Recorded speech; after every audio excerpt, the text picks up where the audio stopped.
हाँ जी, मेरे सभी प्यारे विद्यार्थियों का तहे दिल से वेलकम है, स्वागत है आपके अपने चैनल एसआरजे मैथमेटिक्स पर। दोस्तों, सवाल आपके सामने लिखा हुआ है।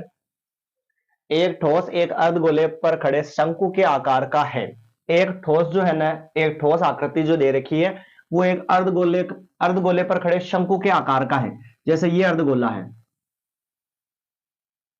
इसके ऊपर एक शंकु खड़ा है ऐसे। ठीक है भाई, ये इसकी त्रिज्या और ये इसकी क्या हो गई, ऊंचाई हो गई।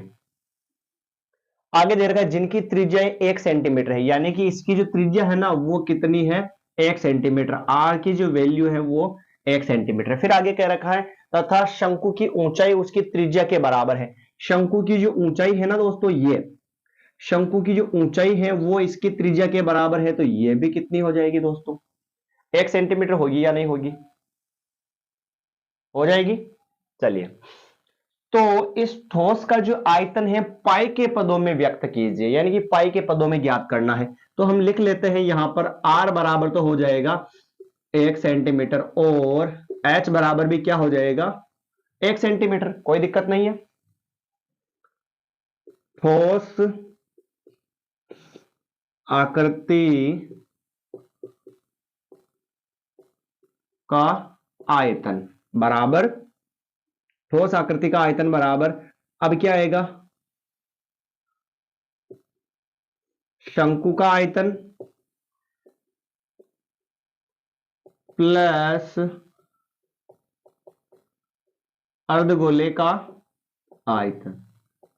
भाई दोनों पूरी ठोस आकृति में दोनों ही आती है, तो दोनों के आयतन को प्लस कर देंगे अपन। ठीक है। शंकु का आयतन क्या होता है, शंकु का आयतन 1/3 पाई आर स्क्वायर एच। फिर प्लस अर्धगोले का आयतन क्या होता है, 2/3 पाई आर क्यूब। कोई दिक्कत है क्या भाई, पाई के पदों में ही व्यक्त करना है अपने को। चलिए ध्यान से आगे देखते हैं। 1/3 तो पाई का पाई रहने देते हैं, इनटू आर का मान कितना है, 1 है, तो 1 की घात 2 इंटू एच का मान 1 प्लस 2/3 इंटू पाई का मान पाई रहने दो इंटू 1 की घात 3। कोई दिक्कत है क्या भाई इसमें, नहीं है। चलिए आगे बढ़ते हैं।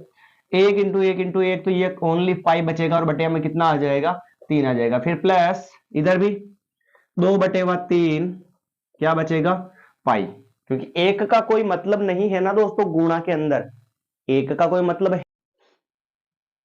यहां तक आ गया समझ में। अब अपन क्या करेंगे, ध्यान से देखिएगा। बटेवा वाली संख्या आती तो क्या ले लेते दोस्तों, एलसीएम ले लेते हैं। जब नीचे वाली संख्या सेम हो तो उसको कितनी बार लिखेंगे, एक बार लिखते हैं। ऊपर वाली वैसी की वैसी, यानी पाई का तो पाई, फिर प्लस का प्लस, और फिर 2 पाई का 2 पाई।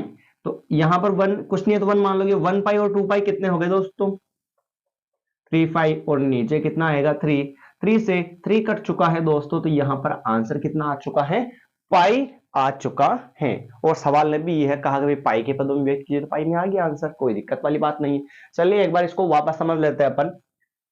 एक ठोस एक अर्धगोले पर खड़े शंकु के आकार का है। एक अर्धगोला है जिसके ऊपर एक शंकु खड़ा हुआ है, ठीक है, और जिसकी त्रिज्या कितनी है, 1 है। तो दोनों की बराबर मिल रही है, मतलब दोनों की त्रिज्या सेम हो गई। तथा उसकी ऊंचाई उसकी त्रिज्या के बराबर है। ऊंचाई h त्रिज्या के बराबर, त्रिज्या है 1 तो ऊंचाई भी क्या हो गई, 1। तो इस ठोस आकृति का जो आयतन है वो पाई के पदों में ज्ञात करना है। तो ठोस आकृति का आयतन बराबर, दो आकृतियों से मिलकर बना हुआ है दोस्तों, तो एक तो लिखेंगे शंकु का आयतन प्लस दूसरा लिखेंगे अर्धगोले का आयतन। मामला सेट भाई। चलिए आगे बढ़ते हैं। फिर शंकु का आयतन तो 1/3 पाई आर स्क्वायर एच होता है, प्लस अर्धगोले का आयतन 2/3 पाई आर क्यूब। 1/3 पाई का पाई, आर का मान 1, उसकी घात 2, बीच में कुछ नहीं, इंटू एच का मान 1 plus plus 3 into into pi pi into into, और आर की घात 3, ए की घात 3 हो गया।